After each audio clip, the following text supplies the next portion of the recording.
Hi friends, இன்றைக்கி ஒரு டேஸ்டான மீன் ஊறுகாய் எப்படி பண்ணலான்னு சொல்லிட்டு பார்க்கலாம். இன்றைக்கி 1 கிலோ சூரை மீன் ஃப்ரெஷ்ஷாக எடுத்துருக்கோம். அதை ரொம்ப சின்ன சின்ன பீஸாக கட் பண்ணிக்கிட்டு நல்லா நீட்டாக கழுகி எடுத்துக்கிடுங்க. அதுக்கு கூடவே 2 ஸ்பூன் மிளகாத்தூள், 1/2 ஸ்பூன் மஞ்சள் தூள், 1 ஸ்பூன் உப்பு, 1 ஸ்பூன் வினிகர் எல்லாம் போட்டு நல்லா மிக்ஸ் பண்ணிக்கிடுங்க.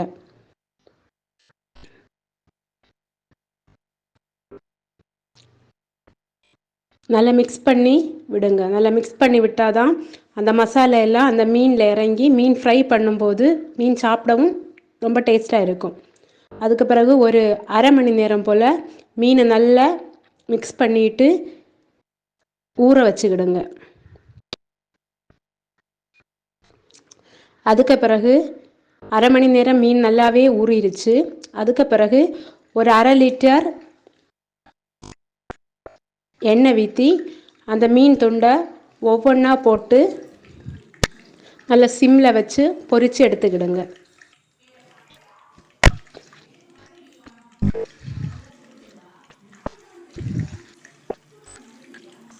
இந்த சூரை மீனில் இந்த மீன் ஊறுகாய் பண்ணாதான் இந்த மீன் உடையவும் செய்யாது.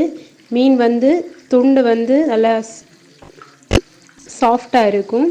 இது உடஞ்சி டக்குன்னு போயிடாது. அதனால தான் இந்த சூரை மீன் ஊறுகாய் போடுறதுக்கு எல்லாரும் எடுக்கிறாங்க.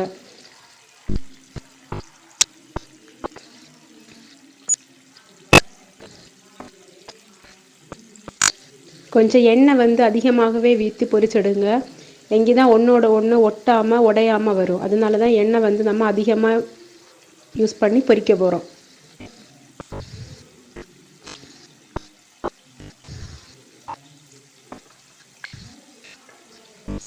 நல்லா சிம்மில் வச்சு நல்லா பொறுமையாக பொரிச்செடுக்கணும்.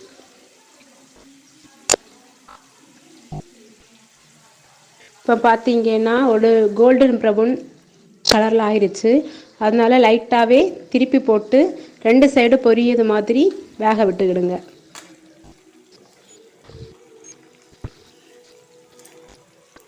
அந்த மீன் துண்டு உடையாமல் பார்த்து கிளறி விடுங்க. இப்போ பார்த்தீங்கன்னா நல்லாவே கோல்டன் ப்ரௌன் கலரில் ஆயிடுச்சு. மீனும் நல்லா வெந்துருச்சு. மீன் முறுமுறு மாதிரி இருக்க மாதிரி வைக்காதீங்க. கொஞ்சம் லைட்டாக மீன் எதுக்கும் சாஃப்டாகவே இருக்கட்டும். இப்போ பார்த்தீங்கன்னா மீன் நல்லாவே வெந்துடுச்சு. இதை தனியாக ஒரு பாத்திரத்தில் எடுத்து வச்சுருக்கோம்.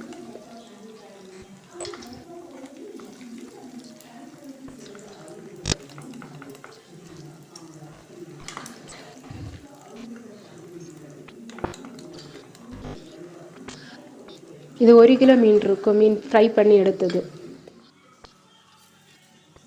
அதுக்கு பிறகு அதுக்கு என்னெல்லாம் இன்க்ரீடியன்ட்ஸ் சேர்க்க போகிறோம்னு சொல்லி பார்த்தீங்கன்னா ஒரு 1/4 கிலோ பூண்டு,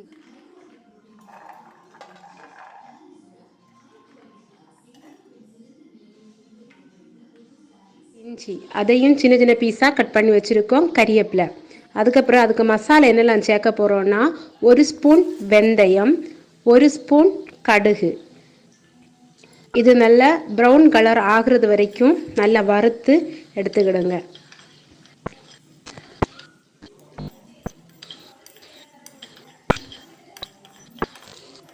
பார்த்தீங்கன்னா நல்லா ப்ரௌன் கலர் ஆயிடுச்சு. கடுகு வெடிச்சிட்டே இருக்கும். ப்ரௌன் கலர் ஆன பிறகு நம்ம பொடிச்சு வச்சுக்கிடணும். இப்போ என்னெல்லாம் பார்த்தீங்கன்னா அந்த கடுகு, வெந்தயம் பொடி, காஞ்ச மிளகாய், இஞ்சி, பூண்டு, கறிவேப்பிலை எல்லா மசாலையும் ரெடியாக இருக்குது. இனி மீன் ஊறுகாய் எப்படி பண்ணலான்னு சொல்லிட்டு பார்க்கலாம்.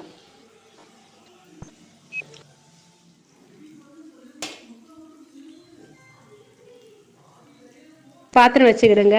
அதில் இதயம் நல்லெண்ணெய் எடுத்திருக்கேன். நல்லெண்ணெயில் ஊறுகாய் பண்ணாதான் அது கெடாமல் இருக்கும். அதனால ஒரு 200 1/4 லிட்டர் எண்ணெய் நல்லெண்ணெய் எடுத்திருக்கேன். அதுக்கு கூடவே 1 ஸ்பூன் கடுகு நல்லா பொரிஞ்ச பிறகு ஒரு 4 வரமிளகாய் அதையும் போட்டு நல்லா பொரிஞ்ச பிறகு ஒரு கைப்பிடி கறிவேப்பிலை அதுவும் போட்டு நல்லா பொரிஞ்சு வந்த பிறகு நம்ம சின்னதாக கட் பண்ணி வச்சுருக்கக்கூடிய பூண்டு அதையும் போட்டு நல்லா வதக்கிக்கிடுங்க. பூண்டும் இஞ்சியும் நல்ல கோல்டன் ப்ரௌன் கலர் ஆகிறது வரைக்கும் நல்லாவே வதக்கி விட்டுக்கிடுங்க. அடியில் பிடிக்காத அளவுக்கு நல்லா வதக்கிக்கிடுங்க.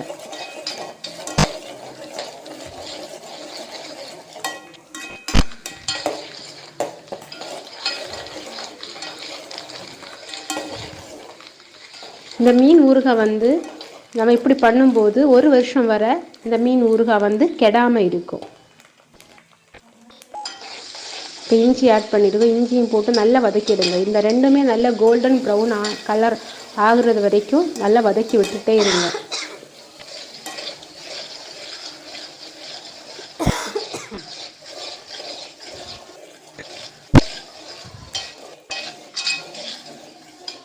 இப்போ பார்த்தீங்கன்னா நல்லா கோல்டன் ப்ரௌன் கலர் வந்து ஆக போகுது. அதுக்கு கூடவே தேவையான அளவு உப்பையும் ஆட் பண்ணிக்கிடுங்க. ஏற்கனவே நம்ம மீன்லேயும் உப்பு சேர்த்துருக்கோம். அது மீனுக்கு இது வந்து அதோட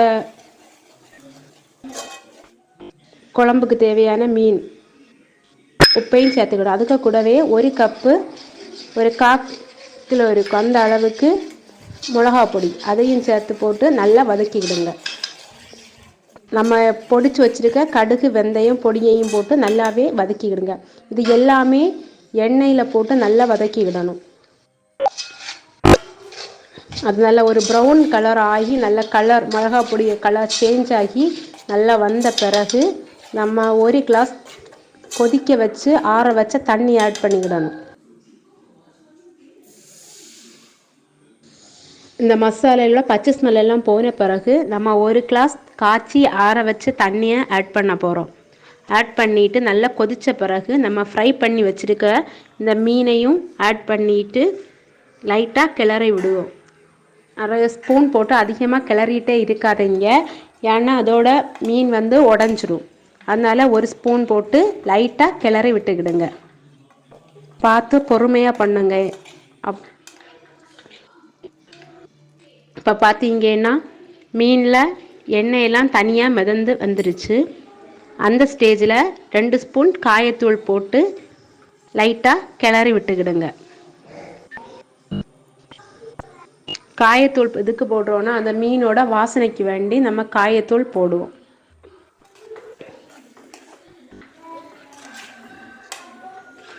லைட்டாக தான் கிளறணும், ஏன்னா மீன் உடஞ்சி போகிறதுனால தான் நம்ம லைட்டாக கிளறி விடணும்னு சொல்கிறது. இப்போ பார்த்தீங்கன்னா மீன் பார்க்குறதுக்கு எவ்வளோ அழகாக இருக்குன்னு பாருங்கள். லாஸ்ட்டாக ஒரு 4 ஸ்பூன் வினிகரும் போட்டு மிக்ஸ் பண்ணிவிட்டு ஒரு 10 நிமிஷம் போல் அப்படியே விட்டுக்கிடுங்க. அந்த மீனில் உப்பு காரம் புளிப்பு எல்லாமே மிக்ஸ் ஆகி வரும். அப்போ தான் மீன் ஊறுகாய் டேஸ்ட்டாக இருக்கும். இப்போ பார்த்தீங்கன்னா டேஸ்டியான மீன் ஊறுகாய் தயாராகிடுச்சு.